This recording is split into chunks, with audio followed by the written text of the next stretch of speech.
Support for this episode of Youth Culture Matters comes from Gordon Conwell Theological Seminary. This January, Gordon Conwell will be serving youth workers with a variety of learning opportunities. To learn more, go to gcts.edu.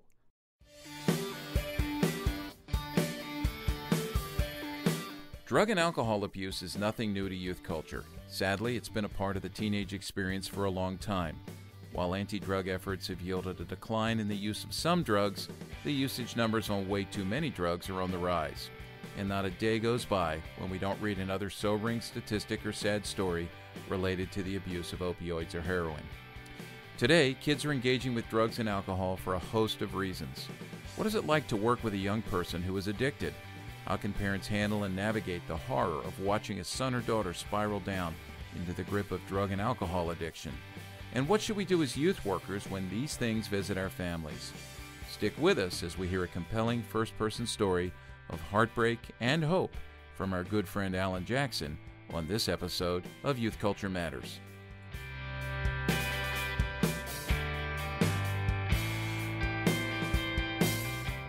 From the Center for Parent-Youth Understanding, this is Youth Culture Matters. If you're a parent, youth worker, educator, counselor, grandparent, or anyone else who cares about kids, we're glad you've joined us for this practical, informative, and hope-filled podcast. This is a place where together we talk and think Christianly about the rapidly changing world of today's children, teens, and young adults.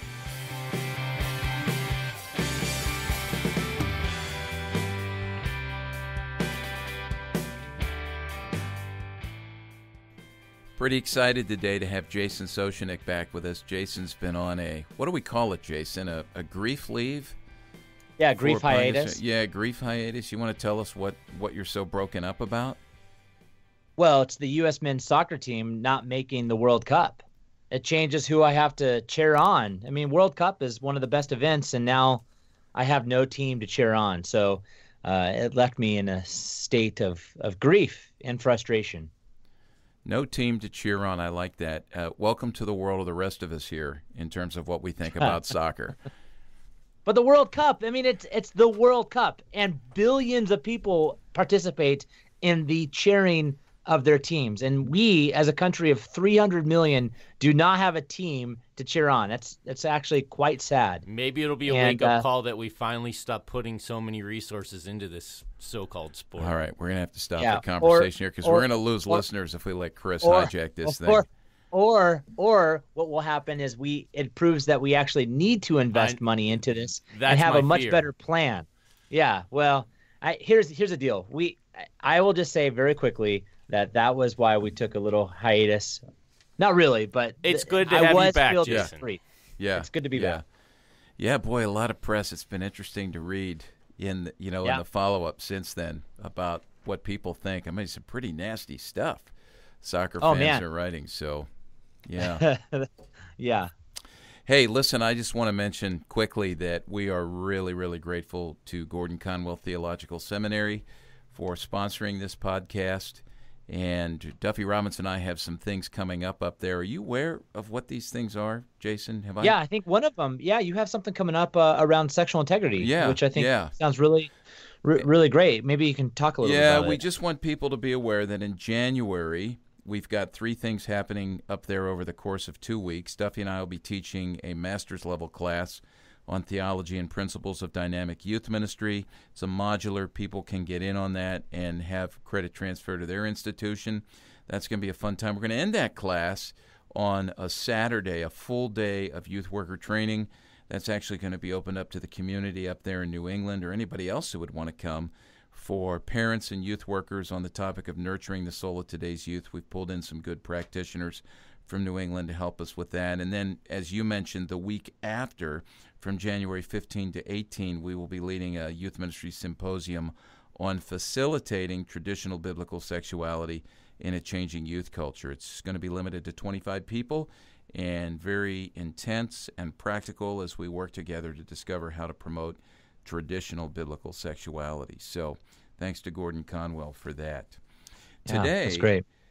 Boy, this is going to be a tough topic today, but really timely. We're going to talk about drug abuse, substance abuse, addictions, and specifically in light of what's happening with the opioid problem in this country. It seems like every single day you open the newspaper. I know here in Pennsylvania, when we open the newspaper, we see story after story after story. If it's not telling us the statistics on heroin addiction and opiate addiction, it's telling us the stories of individual people, and they're absolutely heartbreaking. What about up there in Spokane? Well, it's happening just as much, and actually I'm hearing stories within youth ministries of families being impacted and youth ministries losing students or having students that have to go into care to take care of some addiction as it relates to this. I don't want to exaggerate numbers. It's not like every youth ministry experiences this, but I'm experiencing more and more youth ministries that do have stories that include this, and it's something that needs to be discussed, and I'm glad we're doing so today. Yeah. Just to frame our conversation before we get ready to talk to our friend Alan Jackson, who's going to tell a very personal story of how this issue has hit home for him, literally hit home in his family. There are so many statistics we could communicate, but very quickly, I'm just going to give you something I found about 5 critical facts about the opioid addiction and abuse epidemic, and to rifle through these. Number 1, in 15 years, opioid overdose deaths quadrupled, and now drug overdoses kill more people than car crashes. In fact, I read this yesterday that drug overdoses are now the leading cause of death for people under 50 in the United States. I really had to chew on that. That's amazing. Wow. Frightening when you think about it. Number 2, the number of prescriptions written for opioids also quadrupled between 1999 and 2010. And I know, Jason, you and I both know people who have been prescribed these things for legitimate issues with pain, but very quickly it can grow into an addiction. Number 3, prescription opioid addiction often leads to heroin use, so the opioids are a gateway, a step towards that. Number 4, fentanyl, 100 times more potent than morphine, is killing Americans at an increasing rate, and many times the heroin is laced with this. And then number 5, this is absolutely frightening. If you haven't heard the term or the name carfentanil, this is 100 times more powerful than fentanyl, and it's been wreaking havoc in states all across the country more and more. It's actually an elephant tranquilizer. And in the smallest, maybe you've heard and seen these news reports, in the smallest measure, like a pinhead, a grain, like a grain of salt, if your body comes in contact with that just through touch, it can be deadly. So this has created tremendous issues and difficulties for law enforcement, for first responders, who are responding to overdoses, and they're having to, cover themselves in all kinds of protective gear just to protect themselves from this. So those are just 5 quick facts about how this has changed that will frame our conversation today. So we're going to take a break. We're going to come back, talk to my friend Alan Jackson, longtime friend. Many of you know him from our World of Youth ministry, but he's also a dad.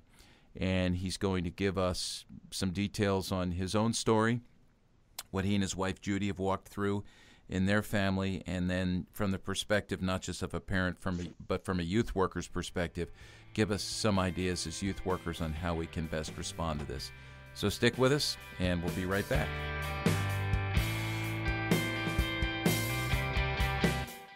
My good friend Duffy Robbins and I would like to invite you to join us this January on the campus of the Gordon Conwell Theological Seminary on the beautiful North Shore of Boston.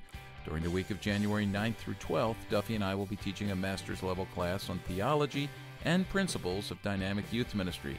The modular is set up so that if you're a student at another institution, you can join us and have the credit transfer. On Saturday, January 13th, we will be joined by several of our youth ministry friends for a full-day equipping conference for youth workers and parents on the topic of nurturing the soul of today's youth.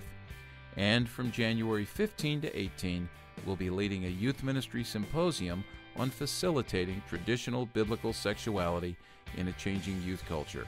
To learn more, visit gcts.edu or simply click on the event links we've posted on the Youth Culture Matters podcast page beneath the player for this episode.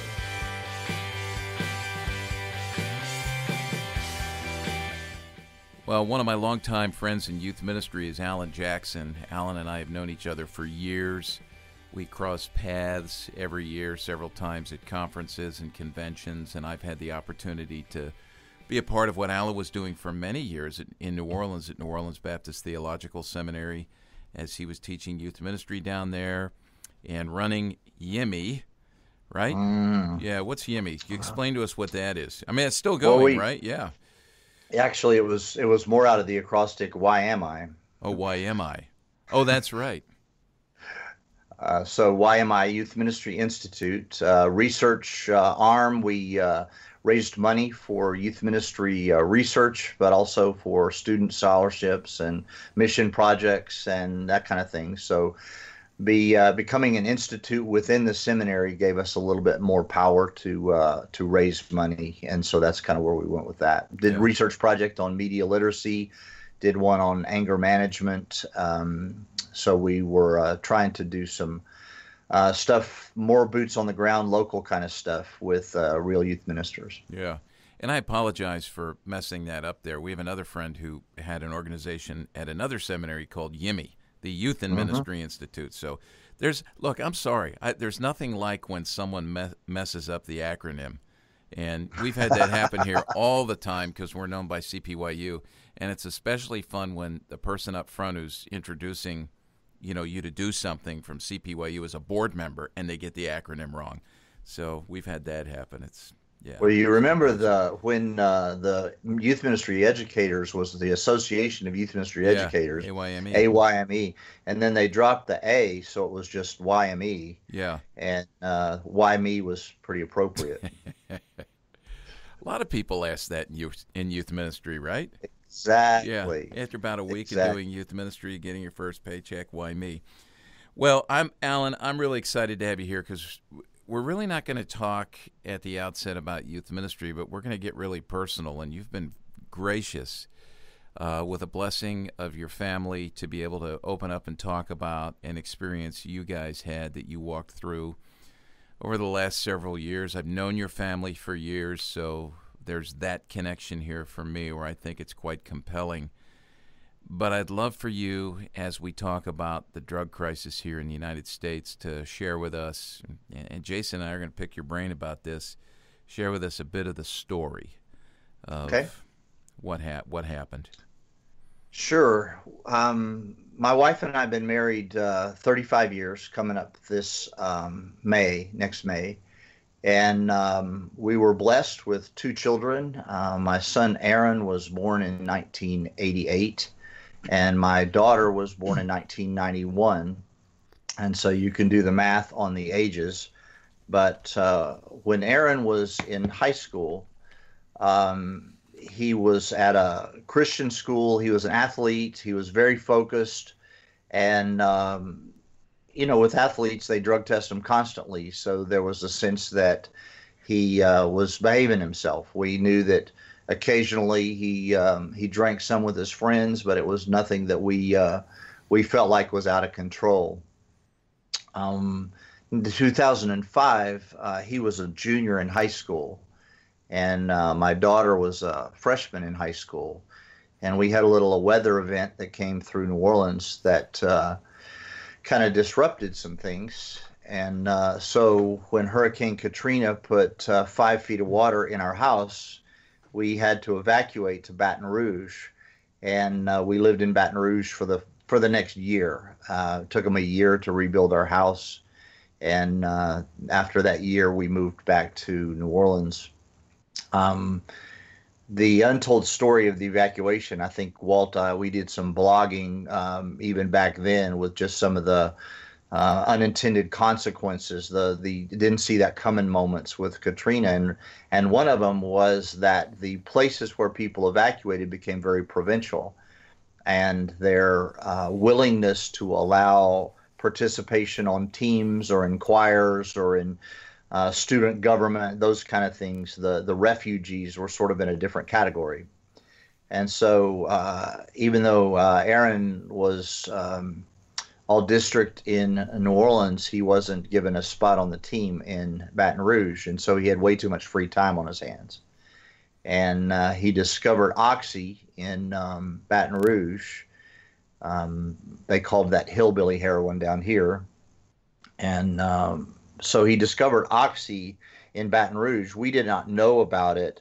He was working rather than playing for a team, and so we had a different rhythm as a family. Obviously, every day is just survival. But he got into some things with some new friends, and later we discovered that probably he had dabbled with some drugs even in high school, because what we know about an addict is you can move away from wherever you are, but they're going to find addicts. They're going to find other people who have like minds. And so after the first semester, fall semester 2005, Aaron and I were able to move back to New Orleans. We slept a lot of different places, my car, my office, friends' houses.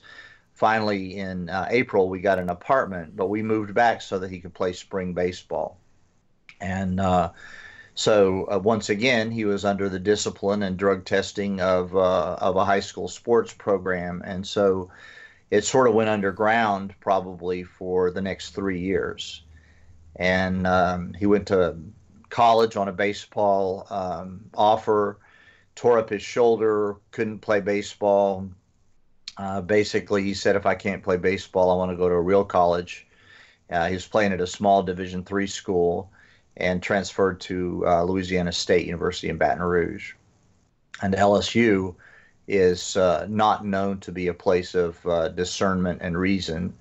And so during that time, he fell back in love with Oxy and then graduated eventually to heroin. The college industry is such that it takes a very long time for people to flunk out of college, because they really want the students there as long as you're paying money.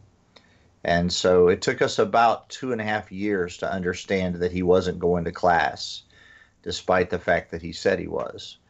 And so when all of that sort of came crashing down, he moved back into New Orleans, and that's when we really began to see the signals that there was an addiction going on. And ultimately, he got a job as a night person in a hotel on our seminary campus. And one Wednesday night, the campus police called me and said that he was unconscious with a needle hanging out of his arm. And so that led to a full-on disclosure of all that perhaps we had been denying. And he went into a program called Teen Challenge that I have a great deal of respect for, at least the way they run it in Louisiana, pretty much because they don't allow parents to be involved in the program. It's their philosophy is to make an addict own their addiction. And so they do not require that parents pay monthly stipend. They don't require that parents empty their bank account or expose their insurance policies. Their philosophy is if the team doesn't work, they don't eat. And so they put them all to work, and they hire out with landscape and janitorial and whatever they can do to put food on their collective table. Everybody has a job, and that was the right thing for Aaron. It's a spiritual Assemblies of God program where the Bible study part of it is intense, lots of classes, lots of memory, lots of accountability, and lots of work. And after 12 months, he left the active part of the program and had a choice to either come back to New Orleans and intern with his pastor, or to stay in the Teen Challenge program and be a worker, so to speak. And he chose that. And while he was working induction at the new Teen Challenge facility in Shreveport, he met some people that led him to believe he wanted to go back to school. So he finished up at Louisiana State in Shreveport, and now is working in a construction industry job in Dallas, Fort Worth area. And he's doing well. He's doing very well. Yeah. When you ask him about those days, he doesn't really like to talk about it. He wants to move on. I probably left out the part that he was over the top ADHD, and that at the height of the lunacy in Baton Rouge, he was selling his Adderall in order to support his need for other drugs. So he was selling his focus drugs that would have helped him in class in order to support his habit in other areas. But now, where he could take Adderall if he wanted to, he doesn't want any part of anything that's. He probably still drinks a little bit, but he doesn't want any part of anything that feels like it's chemical. Okay, so we're sitting here, Jason's on here with us, Chris is here, Kenton's here in the studio, I'm here, we're all looking at each other over our computers here, and I'm thinking, you and I have adult children, Chris and Jason have young children, Kenton has no children, and sometimes I wonder when he hears guys like us talk if he ever will want to have children. When you think about the kinds of things that we're talking about here, and I'm not making light of it, but, we have, because I walk through this with you at some level, Alan, we talked a lot. And you just talk about I'm thinking about these guys with younger children and their hopes and dreams for their kids. Just verbalize a little bit about that, the transition from being a parent of a younger child with your hopes and dreams and then the reality of hitting the teenage years. Because Lisa and I have walked through that. We know what that's all about, and it's... Sure, and Walt, the surreal part is that we stand in front of groups all the time and tell them what's coming. Yeah. And then when it comes to us, we go, what in the heck just happened? Mm-hmm. And so it's like clinically, everybody that's in the podcast and probably most of the people that are listening to it they're ahead of the curve in terms of the youth culture. Otherwise, they wouldn't be friends of CPYU at all. They're already intrigued with the things that are going on in the culture. But the surreal part is you just don't think it's going to come to your house. Yeah. And so when you think of being a parent of a young child, I probably could have played more defense. But and what by that I mean, I probably could have been more directed about what I would or wouldn't let my children do, but they were both free spirits. My daughter is in musical theater. She is, she's in Philadelphia right now, Walt. She's rehearsing for a show that they're going to take, nationally or whatever. And so her thing was very creative. She had a very creative side. My kids have never had that steady job where you go in and work for Mr. Anderson at the hardware store, or you go to whatever your job is. They've always worked sporadically because they have pursued their creativity, and we wanted them to do that. We just probably could have done a little better job of playing defense with their friends. And maybe we'll get into this later on, but if there was one thing I would do over again while they were small, is that I would be absolutely rigid on the completion of chores. I would be absolutely non-negotiable on completing tasks that were helpful to the household, so to speak. For athletes, a lot comes easy. Yeah.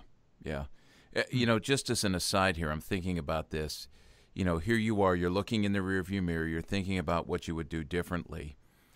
And now I think about the young parents and the fact that they have to juggle so much more in terms of what's happening with kids just because of the addition of technology in the mix, which in many ways, if I can say it this way, was a drug that wasn't in the mix for us when we were raising our young children. So now I would add mobility. That. Yeah, mobility too. Yeah. I mean, we whenever I go back to Dallas Fort Worth, or when I'm looking at Jason, who's almost 8 o'clock where you are. Almost. Right, 3 hours behind us.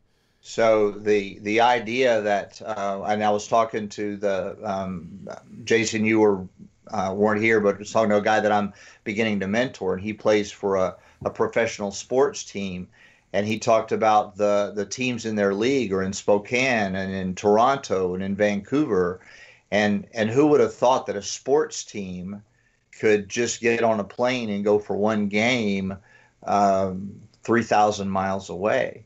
And so the mobility, the part that we're never at home. Walt, there's a joke in my part of town, which is relatively affluent. How do you call your kids to dinner? Get in the car. Mm. And we don't eat at home. We don't have the family dinner table. We don't live down the street from grandma. We don't have the other family members who perhaps would see some things that we as parents are so involved in just surviving that we might not see coming. Yeah, go ahead, Jason. Well, before, because I know that we're going to have to take a break here in a moment, but before we do, I don't want to leave this hanging, because I have this question, and I'm assuming that others will have this question too. But you had mentioned one of the things you would have done when your kids were younger was have your children complete tasks, so complete their chores. Can you go further? Why is that so important, or why when you look back, that's the one thing you would say, I really want for my kids to complete the chores that we assign? Well,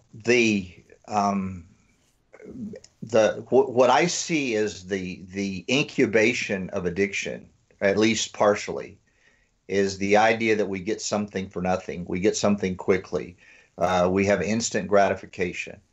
And so when we have chores that are assigned, it's a delayed gratification. It's something that says, okay, you don't get your high right now. You have to earn your money to go to the movies. You have to finish your cleaning your room, or your place in the kitchen, or mowing the yard, or whatever task that we assigned them. And for my son, he was an athlete. He was gone from 7 o'clock in the morning till 7 o'clock at night, and he was a 3-sport athlete. So he had some practice year round, but there were still slots when he could have, rather than just vegging out on an Xbox or saying, this is my downtime, I deserve it. No, you choose to play all these sports. And Jason, in hindsight, I might have said to him, if you think that it's too big a hill to climb for you to earn your own gas money, maybe you need to set out a sports season. Maybe you need to not play all 3 sports, but you need to choose which 2 are the best of the best. But quite frankly, as a father, I'm so proud of him for excelling in sports and pretty much whatever he does, that I get caught up in it too. And so if I had it to do over again, I would put my own ego in check and say the delayed gratification that comes with completing a task, completing a chore. You don't earn computer time until you finish your homework, or of course, I know homework and computer time are synonymous now, but the idea that there are things that you do that are just part of being in the family, and then there are things you do that say you earn before you spend. You have some kind of self-discipline that leads up to some kind of a freedom to keep the link between freedom and responsibility. And I also hear in this, correct me if I'm wrong, but what I'm hearing is a lot of times we can look to our kids and think, well, they're doing 3 sports, they're really busy, and so there's this aspect of movement. But really, what is the downside of that potentially is that we're not teaching our kids how to wait. They're always busy. They always have something to look forward to. They always have some sort of gratification before them. And we forget that aspect. And so the downside of that is they've never really learned how to just have a space where they're waiting, and they're not having to fill that space with something else. And they've never really had to choose between things. Because we parents these days, we say we're going to facilitate all of it. We will idle in the car outside the karate lesson so that you can run out and in the back seat of the minivan, take off your karate outfit, put on your soccer shirt, and we'll deliver you to the soccer field. And then somebody will have something in the oven so that we can feed you in the car between soccer and choir practice. And it's like we're parenting by Uber and not really saying, no, why don't you choose which of these you want to do? And the sneaky trap to this is that it's all very well intentioned on the part of parents. Most definitely. When you ask parents Absolutely. about their intentions, it's well-intentioned, but it's horribly misdirected. And it's interesting when you just said, the car's out there idling, I-D-L-E, idle. I'm thinking about the idol of our kids, I-D-O-L, that we're all susceptible to because we're all broken people raising broken kids. And it is, as Tim Keller says, I love his definition of idolatry, taking good things and making them ultimate things. That's right. Yeah. That's right. So, and this is all part of helicopter parenting, as I hear you talk about this. And we all, as parents, when we get to this age, if we are honest with ourselves, we look back and we are thinking a lot about the mistakes that we made, the things that we did not do right. And no, but the helicopter parenting is part of it. But the even if you let your kids go do their own thing, and you're not a dance mom, and you're not, the ultimate that people say about their fathers at funerals is he was at every ball game. Well, being at every ball game is different from being at every practice and making sure there's a coach to help him with his curveball, another coach to help him with his slap shot, another coach to help him become a black belt.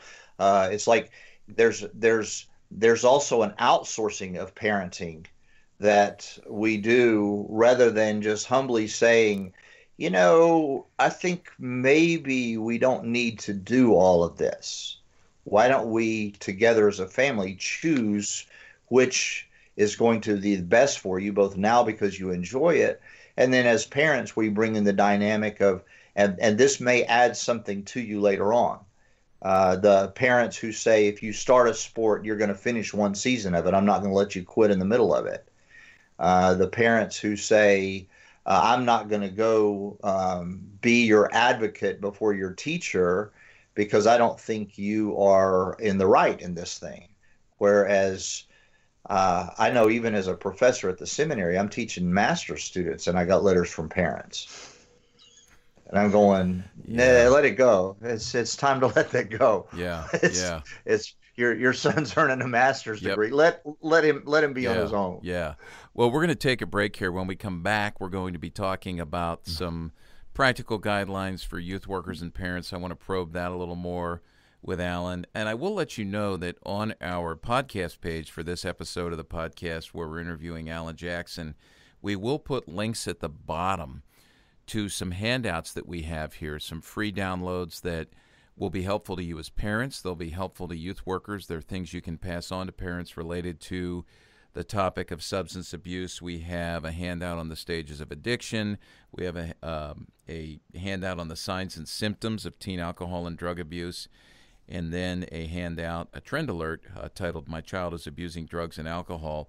What do I do now? So we'll have those as resources to help you follow up after this. So let's take a break. We'll come back and continue our conversation with our friend Alan Jackson.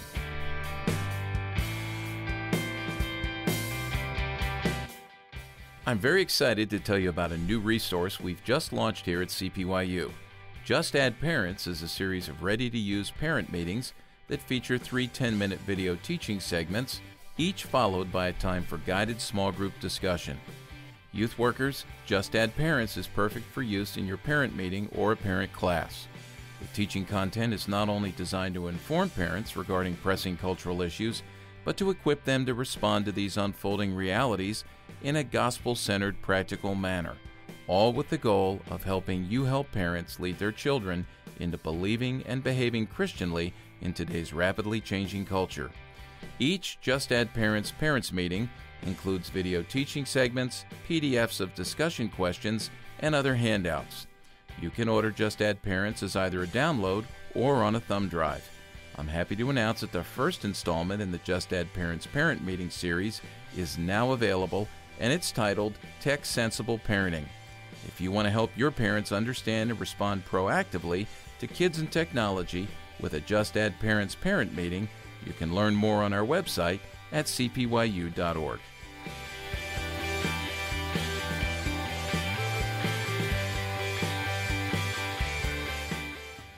Thanks for listening to Youth Culture Matters. We're back here with Alan Jackson, and Walt and I are having a great conversation, a needed conversation around addiction, and really relates to a lot of what we're seeing in the news. And before we go any further, Alan, we do this thing here on the podcast called really Take 5. It's an opportunity for us to hear from our guests some different aspects of who they are. And these are questions that we ask. No one question is the same for each guest. And so we just use this as an opportunity for our listeners to get to know you a little bit better. So are you open to partaking in Take 5? Yeah, Absolutely. He has no choice. That's right. Okay. All right. Well, Stop. He does have a choice. Stop You being could say polite. no. You can't just Well, just let it rip, Jason. Come on. All right. Well, yeah, be careful with that. Okay. So here's what we got. Here's the first one. All right. We'll start with just a simple one. Favorite place that you like to visit to get away?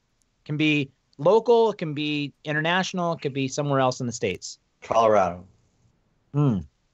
That's great. Any particular place in Colorado? Any place with snow that you can ski on. Oh, that's great. Skiing is the one thing that I do that I can't think about anything else when I do it, or I will not live. That's great. How is the skiing in Colorado compared to New Orleans? It's a little better because New Orleans, by definition, is below sea level. Yeah, and that's right. I forgot about that. Skiing uphill is an issue of physics. Yeah. That's great. Okay, well, let me ask this. In one of our breaks, you were speaking about your complicated history of baseball because I asked, what's your favorite team? And you said, well, it depends. So can you explain for our listeners why you have a complicated history with baseball and why it's so difficult to choose a favorite team? Sure. I grew up loving baseball. I was one of those kids that listened to baseball on the radio with my dad.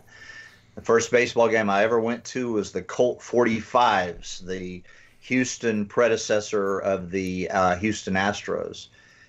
Flash forward to adulthood, I became a chaplain for a minor league baseball team, the AAA team in New Orleans. Used to be called the Zephyrs because that was the name they brought over from Denver. And now they have both the worst name and the worst looking mascot in baseball, the New Orleans Baby Cakes. I am not making that up, and their mascot is a frightening Bride of Chucky looking thing.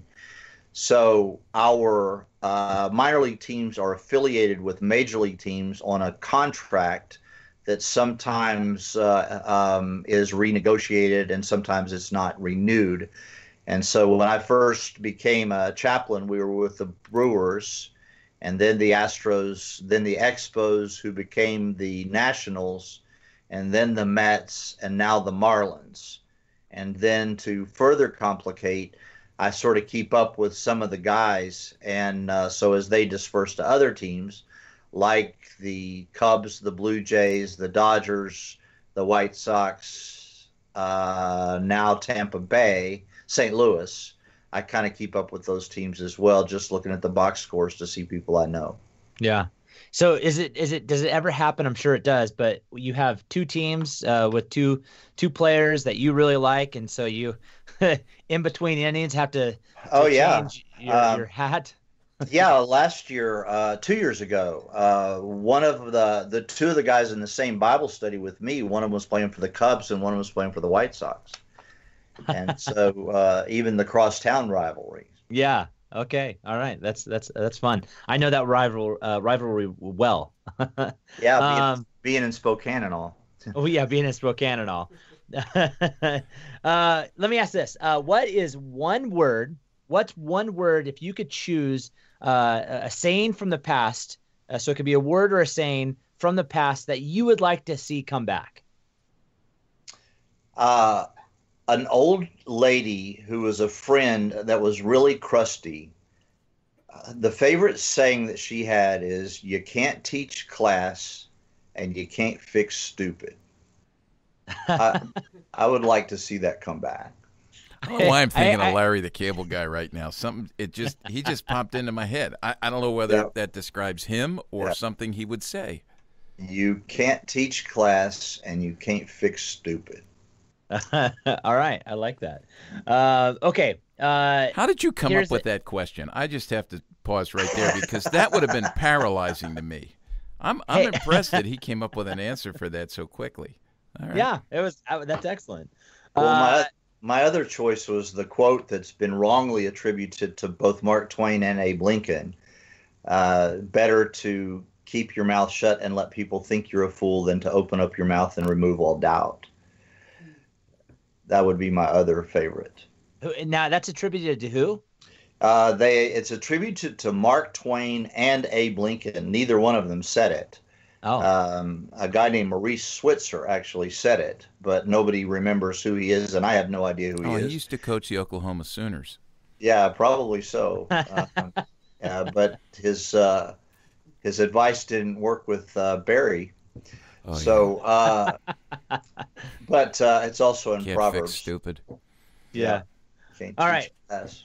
Here's the fourth one. Something popular now that annoys you.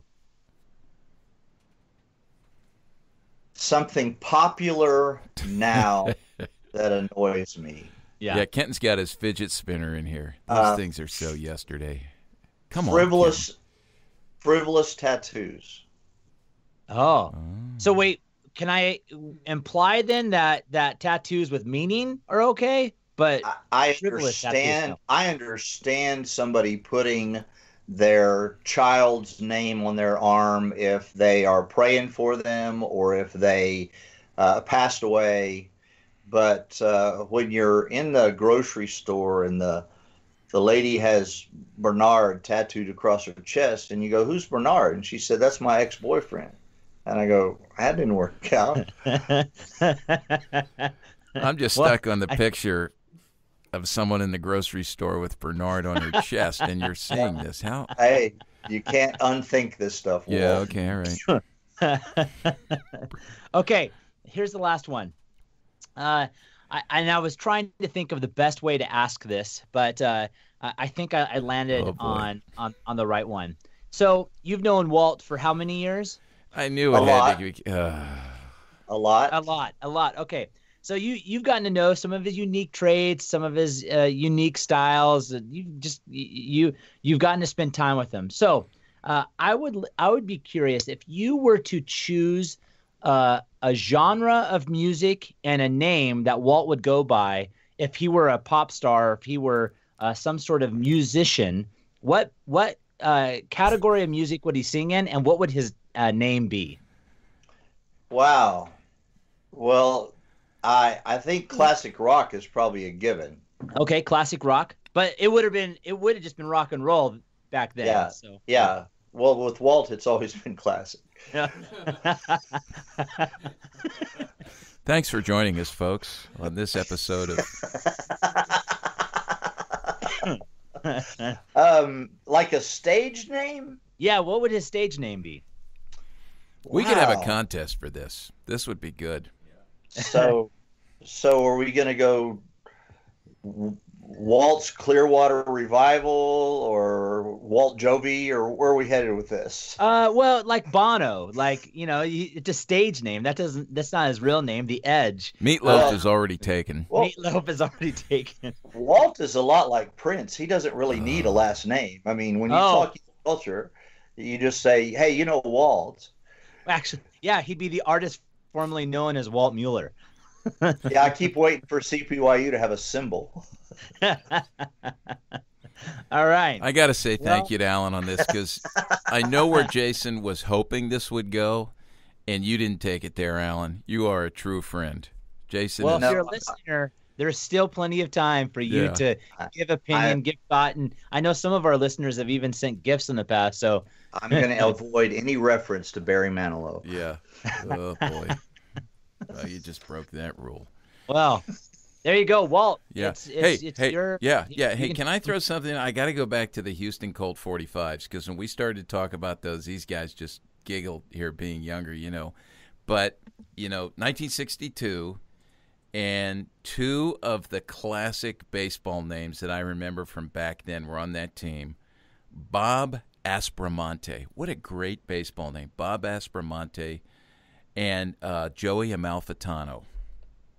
Aren't they glad they didn't put their names on their jerseys back then? Oh yeah, yeah.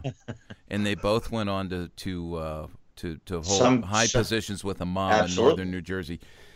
Yeah, great baseball names. Well, listen, we're going to continue our discussion here on a more serious note as we're talking to Alan Jackson about his story in his family with substance abuse addiction. I asked folks yesterday on social media to let us know if they had any questions or comments. Gave them a heads up that we were going to be having this conversation with you, Alan, and what the topic was.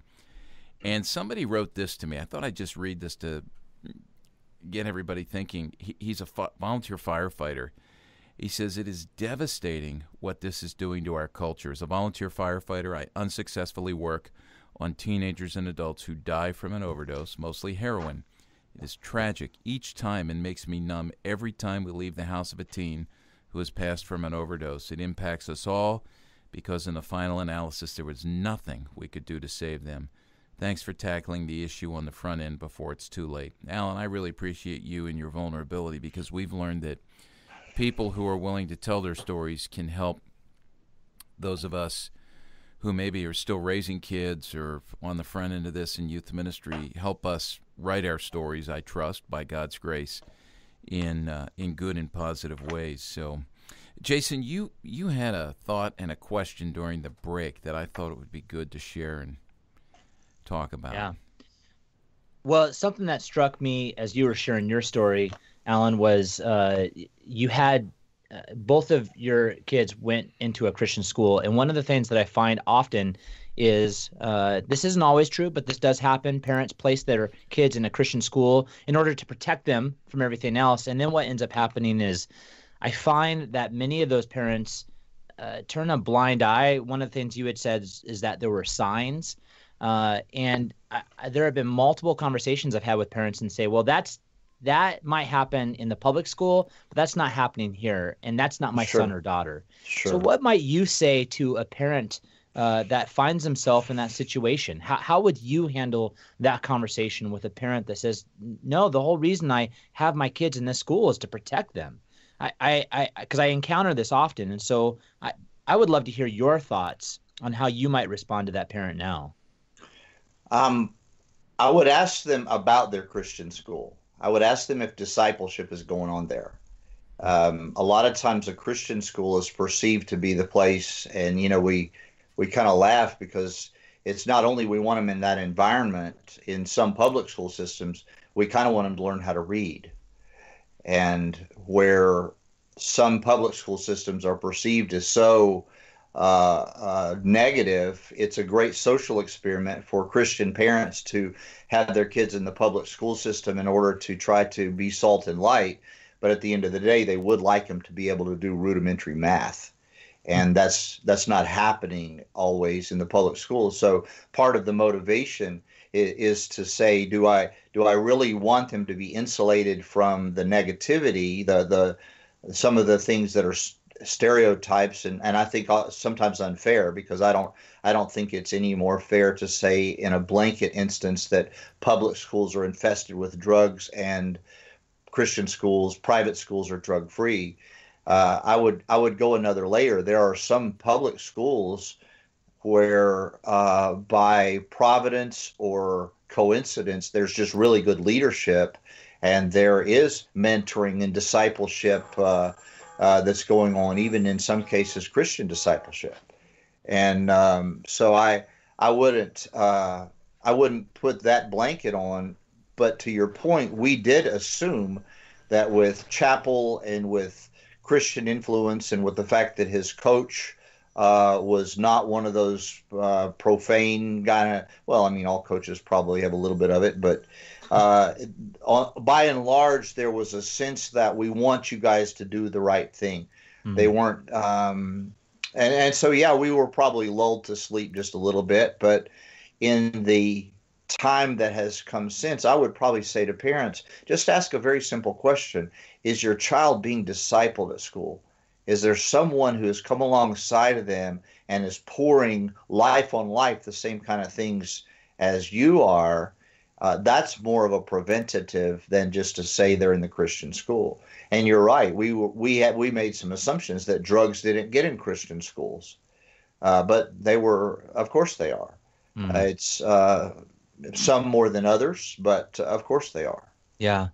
You had mentioned earlier, because I know that we're going to make a turn here and speak a little bit about prevention. And one of the questions I would have with regards to that is, you had said there might have been signs. And what were some of those signs? What might be signs that parents that maybe they weren't present in your family, but they might be present in other families, that parents can be on the lookout for? Secrecy. If there is an overt sense of secrecy, kids since the beginning of time have tried to sneak out at night, but beyond just that there is a hypersensitivity, that there's a panic if a parent picks up a student's phone. That there's just an absolute mortified look to think that, or several layers of passwords, or a sense of entitlement. This is my room. This is my space. This is my phone. This is my TV. This is my media. I think that an over sense of secrecy. I think sleep patterns. When my son finally got into a program, I didn't know to put my finger on it, but it seems like the things they gave him the best, one of the things that was most beneficial was that the days became days and the nights became nights. And for an addict, they love the night. And when your child is staying up till 2 and 3 in the morning, and they're extremely hard to get out of bed, and if they're on heroin, they're impossible to get out of bed, because the heroin high has a come down period of probably 18 hours where they physically cannot be waked up. And so that causes them to lose their jobs when they can't get up and go in for their shift or whatever. But that was looking back. We just assumed that he was exhausted because he was at the end of this following this, following this, following this. But a heroin high has a long come down. If they are sleeping to the point that you physically cannot get them out of bed, you might do a little more investigation. That they are very close to the vest about their friendships. Well, who did you spend time with? Well, just a guy. Just a guy. Well, where were you? Well, out.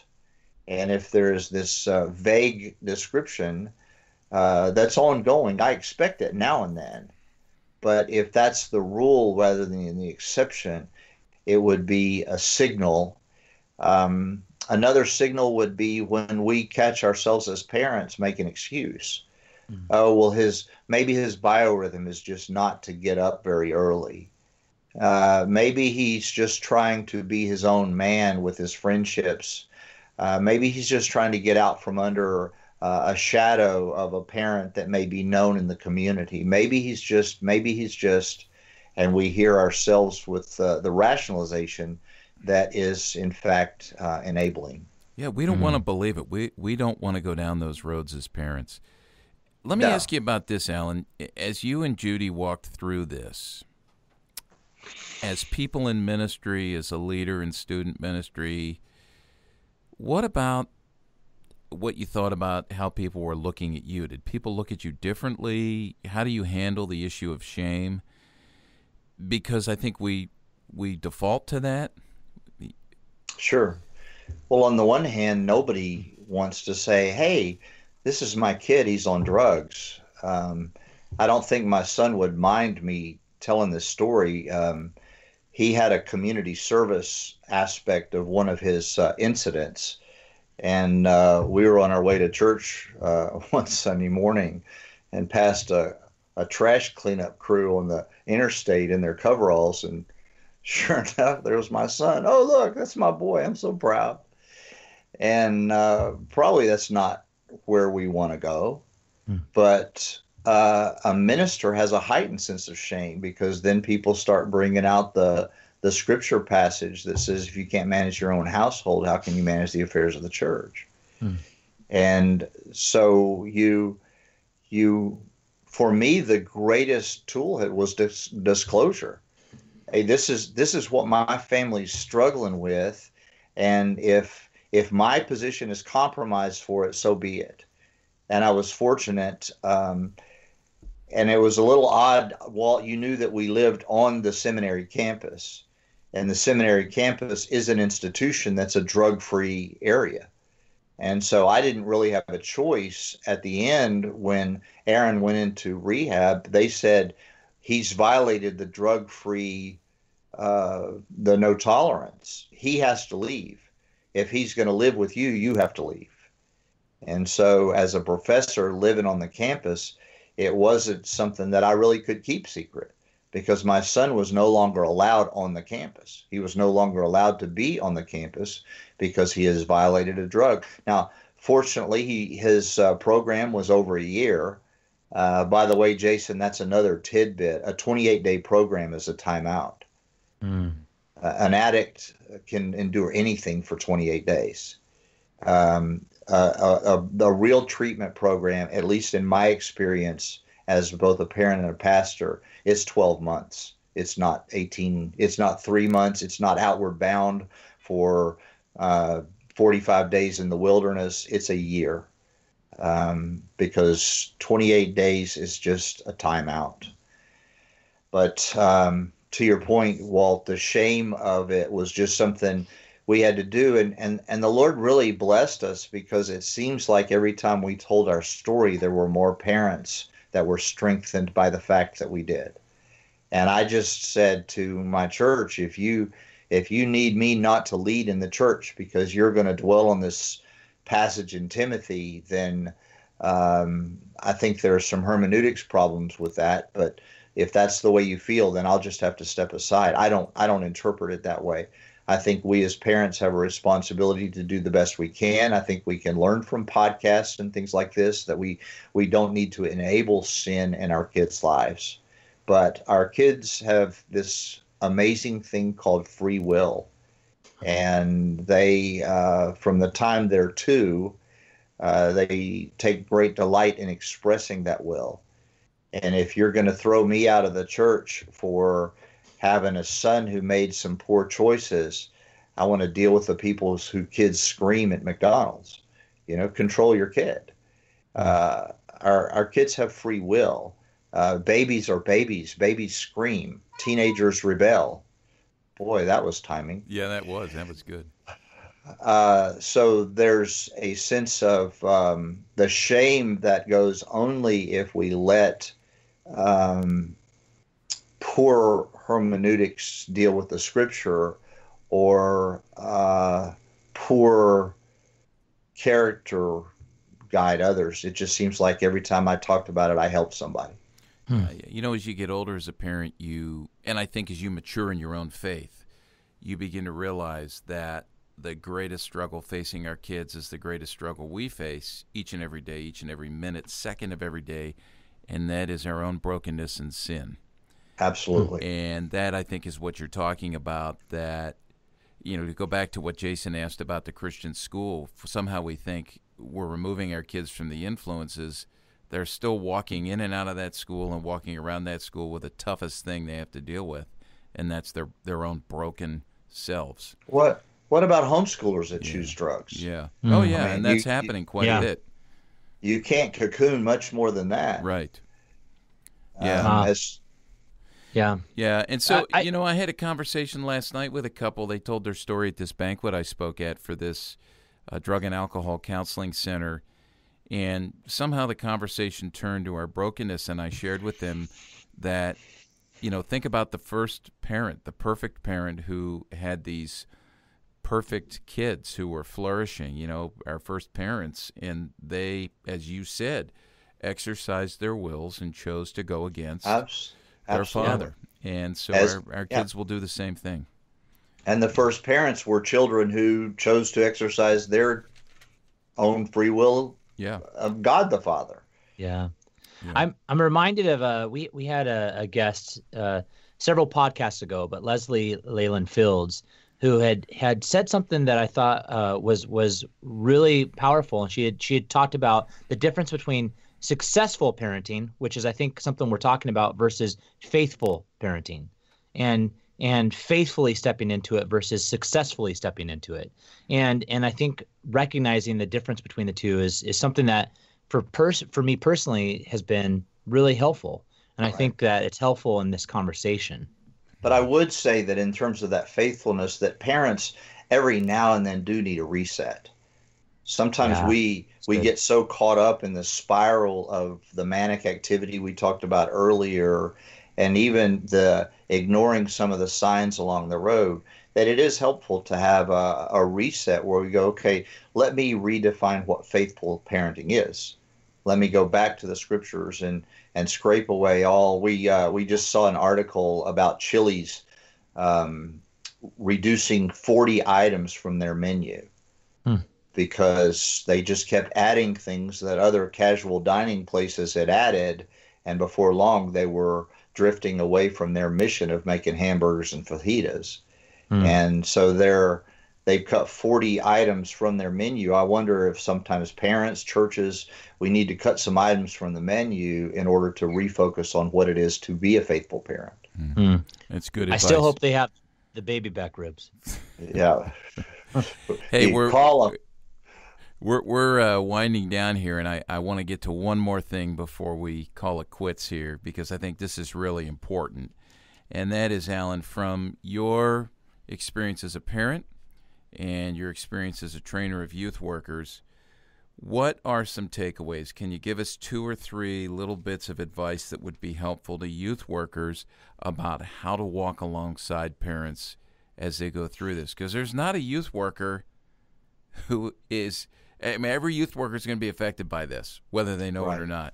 And the stance we take now, posturing ourselves to be ready for this, will help us see it and respond to it in God-glorifying ways, and ways that are really helpful and productive.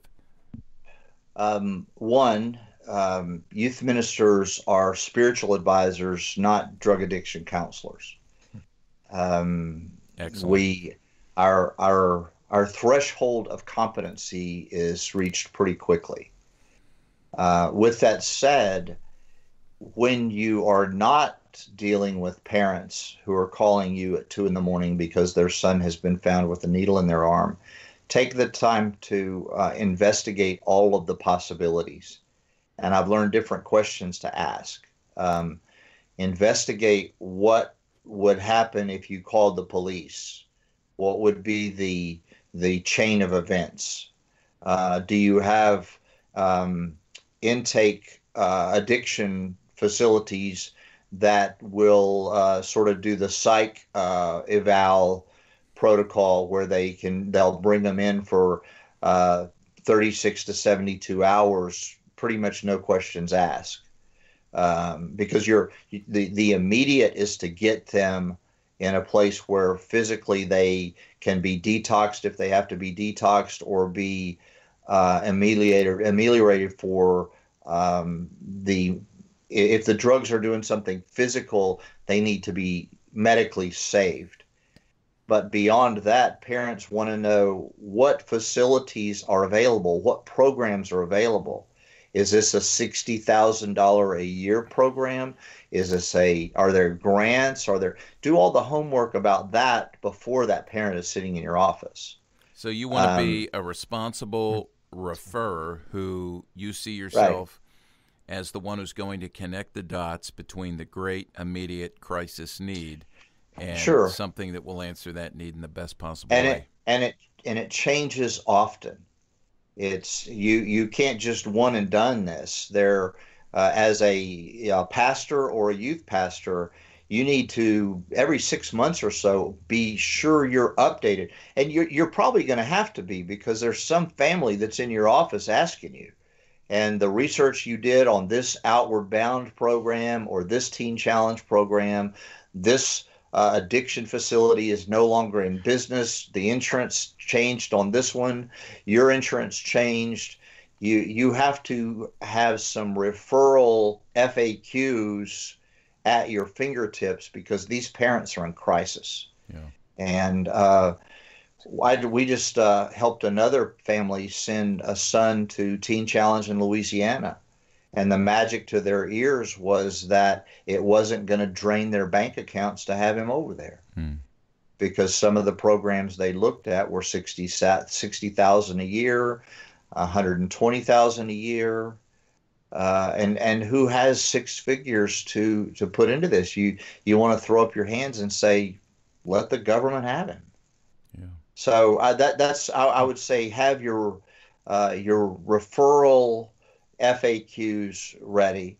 I would say do a lot of listening and don't jump into what parents are doing or not doing. I would put parents in touch with each other. There are support groups that now the buzzword seems to be the parenting prodigals support group. And it's an all-encompassing prodigal that's not specific to opioids or alcohol or truancy or just my kid is just not following the lines. And I see as a parent that they are not going to be able to be successful as a young adult. Do you remember the old book that the Search Institute put out, What Kids Need to Succeed, with the developmental assets and all that? The 40 assets, I think. It was Yeah. 40, yeah. That idea of helping parents know that to build in decision making is going to pay dividends down the road, to build in a family mealtime, to build in a family vacation, to build in some things that the kids roll their eyes, but most parents will discover if you say to them, hey, me and your mom are going to go hiking on the Appalachian Trail for a week in July. Do either of you want to come? And your kids go, no, no, no, I want to play ball. I want to do this. Okay, well, we'll go without you then. What? You're not going to change all your plans to be around us? No, we're really not. And that sense of gestalt is an important thing as well. So, I think know your drugs. You know how to get to Pill Finder. If you find pills in your kid's room, be able to identify them. Are they begging somebody else's Adderall? Is it something more serious? If you find a pill crusher in your kid's drawer, that's probably a warning sign. Yeah. Which brings up another part of it. I don't think kids should have privacy. I think that this idea of letting them have a sacred space in your house is way overblown, and with some boundaries. Yeah, modesty, of course. But the idea that I'm going to put a lock on my bedroom door and you're not going to have the key to that lock, I'm going to have super encrypted passwords on my phone, on my text, on my Instagram, on all my online accounts. That's absurd. Yeah. If we thought that somebody was pumping raw sewage into our kid's bedroom, we would break down the door in order to stop up the pipe. But we don't have that sense of urgency about these subtle forms of raw sewage that are coming into our kids' bedrooms. I really appreciate this, Alan, because you're speaking out of experience here. This is not just theory. This is reality for you. So we really appreciate you sharing your story. The last question that we always ask, and I know there's so much more we could talk about here, but time's up. Any written resources, any books, any videos, any websites? We put these on the podcast page. Those of you who are listening, like on iTunes, you'll want to go to cpyu.org to the Youth Culture Matters page, and that's where you'll find links to all these things, including the handouts that I mentioned before. But anything you'd mention, Alan, or Jason, something you might be aware of that would be helpful? Well, it sounds patronizing to say that I drive everybody to the CPYU website because it's a air traffic control. When you guys find out new stuff, but beyond that, I would say the support groups that are labeled now parenting prodigals. There's one in everybody's town, and you might be surprised at who shows up. Yeah. Good. Jason, anything that you can think of or for the good of the order? I would just Yeah, I think just reinforcing the impact and the need to just be aware as a youth worker and even as a parent of Teen Challenge. I think Teen Challenge is represented well throughout the country, and I have personally seen friends impacted by this as well that have left a life of addiction and had opportunity to do things that they probably would have never been able to do had they not gone through the program. So and Jason, a qualifier there. Teen Challenge is hardly any teens anymore. Yeah, that's very true. The complicated landscape of a minor being in a rehab program has only left probably 10 or 15 actual teen facilities in the Teen Challenge network.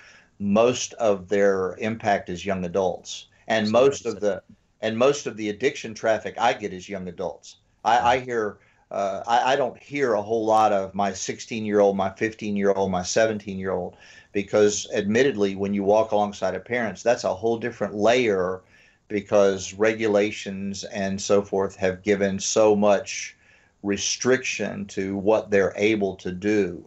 But 17 and up, they can treat them like an adult. So most Teen Challenge programs now are 17 and up.